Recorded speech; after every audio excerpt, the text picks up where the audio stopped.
بسم اللہ الرحمن الرحیم۔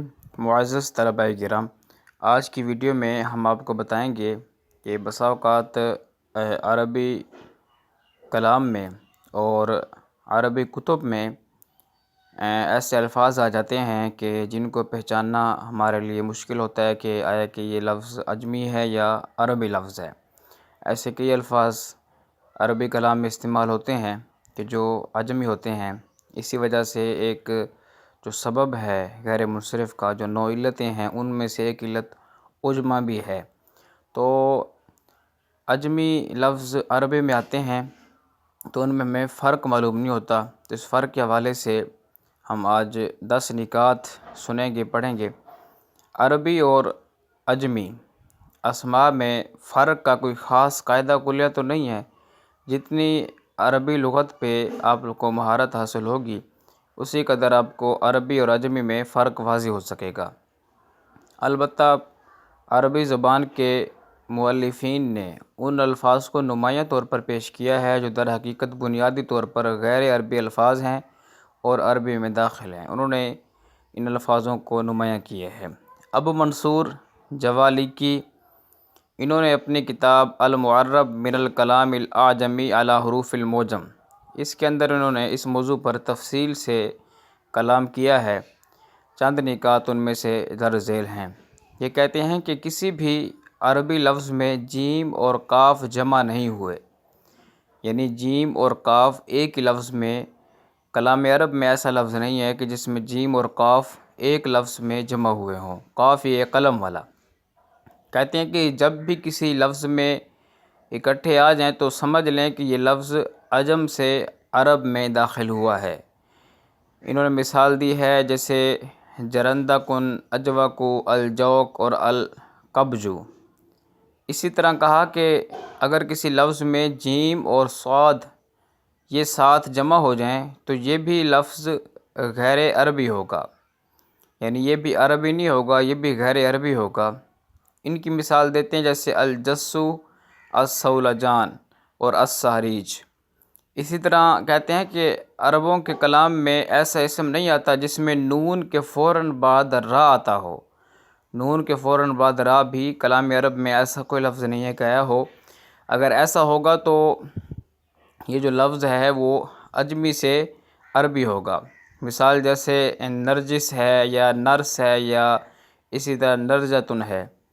آگے فرماتے ہیں کہ اصلاً عربی زبان کے کسی لفظ میں بھی دال کے بعد زا نہیں آتا۔ اگر ایسے صورت بن جائے تو یہ دخیل الفاظ میں سے ہوگا، یعنی یہ بھی کہیں گے کہ عجمی سے عربی بنا ہے، جیسے الہنداس اور المہندس۔ جو المہندس ہے یہ اصل میں جو ہے نا المہندس تھا۔ اسی طرح یہ بھی فرمایا کہ جو ماہر لسانیات ہیں ان کے نزدیک عربی کا کوئی لفظ بھی با، سین اور تا کو جمع کر کے نہیں بنتا۔ با، سین اور تا کو جمع کر کے ان کے نزدیک عربی کا کوئی لفظ نہیں بنتا۔ لہٰذا اگر یہ ایک لفظ میں جمع ہو جائیں با، سین اور تا، تو یہ لفظ بھی دخیل الفاظ میں سے ہوگا، یعنی یہ بھی عجمی سے عربی بنا ہوگا یا مطلب کسی اور زبان سے۔ مثال کے طور پہ جیسے بستان ہے، ابھی بستان کا جو لفظ ہے یہ فارسی زبان کا لفظ ہے۔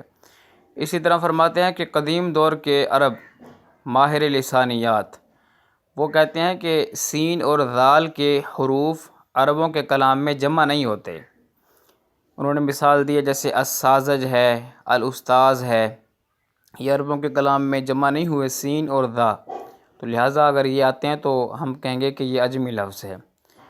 اسی طرح امام ابو نصر اسماعیل بن حماد جوہری، انہوں نے ایک اپنی تالیف ان کی یہ موجود ہے الصحاح، اس کے مطابق یہ ہے کہ طا اور جیم اگر یہ حروف جمع ہو جائیں تو وہ بھی غیر عربی لفظ ہوگا، طا اور جیم۔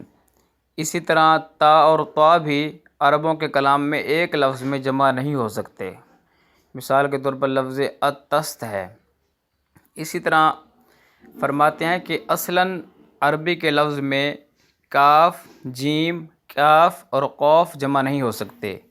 اسی طرح کسی لفظ میں اگر لام کے بعد شین کا حرف آ جائے تو وہ بھی عربی لفظ نہیں ہوگا، وہ بھی ہم کہیں گے کہ یہ عجمی لفظ ہے۔ علم عروض اور ماہرین لسانیات نے الفاظ کے عربی ہونے یا نہ ہونے کی جانچ کے لیے اوزان کا بھی استعمال کیا ہے۔ ان کے نزدیک بعض اوزان ہیں جو عربوں کے کلام میں نہیں آتے، مثلا فاعل کے وزن پر جیسے کابل ہے، اسی طرح فعالل کا وزن ہے جیسے سرادق ہے، فاعلل کا وزن ہے جیسے نرجس ہے۔